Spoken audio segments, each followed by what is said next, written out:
Hey guys, welcome back to the channel. Today we're going to be working on the Norden 901. However, as I promised you guys, check it out. Look at this awesome new landing we got put in by our handyman. 26 bags of concrete. I'll throw some pictures up in the video here, but yeah, for years we've had this problem with this. We had a wooden platform there that dropped down, and then I mean it was just terrible. But he put in rebar and wire mesh, and then poured some quickcrete on it, so that problem is long gone. Along with that, the majority, about 90% of the landscaping is done. There's still a little bit more to do over by the gate. But yeah, Willow got some plants set up out here. Everything is looking real sharp. It just feels real nice to come home to a well-kept yard like this. Like, this looks really nice. And we're both really happy. It has created like some refound enjoyment for our home, where it's not such a burden. It's that you can actually enjoy it with the paint and the landscaping and fixing some of the stuff that's going on. He's not done yet either. There's going to be some upcoming stuff that he's going to work on, but I just wanted to share that with you guys. We put a larger shade sail up back here, and it's gray now instead of desert tan, and so it's really nice and comfortable to sit back here. We cleaned up a bunch of the metal alongside the house, and everything's just looking real sharp. So, but you guys didn't come to the channel for that. You came here to see what we're doing with the Norden. So, surfing around on Aliexpress, you guys like some of this stuff, so I figured I'd pick up a few things and put them on the bike. I don't have links for these two. They're pretty common. If you go on Aliexpress and just type in Norden 901, you'll find all kinds of stuff. But I do have a link for this one I will leave in the description. One of the problems that I personally have, I don't like this smaller brake pedal that they put on this. I want something that sticks out a little bit further. It seems to me that I have to wrap my foot around this to get to the brake pedal, and I don't like that. So hopefully this is a bit bigger. It sure does look bigger, and surprisingly enough, this actually looks really thick and really well made. Oh yeah, it's definitely bigger. So we'll get that installed on the bike. As with all of these products that come from China, there's really no instructions. This one is kind of bewildering to me. It's a powder coated piece of aluminum, and it's got a little stainless plate with 2 bolts. So I think it just attaches to the bike with 1 bolt, and then the rest of the assembly just floats in there. Oh, and then I'm going to upgrade my little plastic polymer spools to these Norden 901 ones. They look a little bit nicer. They were like $7, so I just whatever. But we'll swap those out. We'll get all that stuff installed, and then I'll show you the results.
All right, guys, that was pretty simple.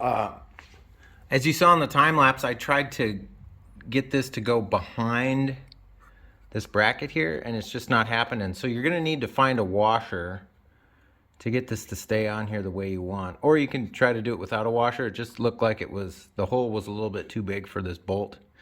And yeah, it just kind of floats in there. And you have to adjust it so it's not rubbing against anything, so when it vibrates it doesn't make a pinging noise. These are pretty straightforward. Put some blue Loctite on them, thread them in. And then on the brake pedal side of things, I reused the original hardware because the bolts were longer. The bolts that come with this are shorter. So the original factory bolts fit in there just fine. And my feet are pretty big. I wear a size 13, so I slid this all the way forward. Tested it by sitting on the bike and put my foot on there. It feels a lot better. So I hated how I would have to like rotate my foot in just to get it on that tiny little brake pedal that they had. This is a lot better. So you guys are going to want to stay tuned. I am almost at my break-in oil change. So the first oil change, I'll be showing you guys how to do that. There's 20 other channels that showed you, but I'm going to show you too, just for the heck of it. And we'll get that oil swapped out. Check chain tension, although I think it's doing pretty good. I'm not really aggressive on motorcycles. I have no desire to pop wheelies and do all this other stuff. Maybe in the future. But I'm getting older. So if this bike falls down on my leg and snaps it into a million pieces, I'd probably be out of a career. I'm very conservative when I ride. But these are some nice little additions you can put on there. They're cheap. You can get them on Aliexpress. I'll leave you a link in the description for that brake pedal. That brake pedal seems to be really nice. The only other options I found for brake pedals were the entire arm. Vanache makes an entire arm that you can replace it with, but I didn't feel like doing any of that. And yeah, I've been loving commuting on this thing. It's a lot of fun to ride, and I just really enjoy it. All the features and everything. Compared to a $7,000 bike to a $15,000 bike, there's a big step in not only the ride quality, but the horsepower and all the features you get. And I mean, yeah, it's kind of overwhelming. The heated pillion seat is on the way too, so I'll be getting that up here on the channel when that comes in. Got something real tiny to finish up the KTM 390 coming up as well. And then tomorrow, well, not for you guys because I upload a video every other day, be working on the LMTV. Got a little something going there. So, but other than that, I hope you guys are staying safe, taking care of each other, and as always, I will catch you next time. See you later. Bye-bye.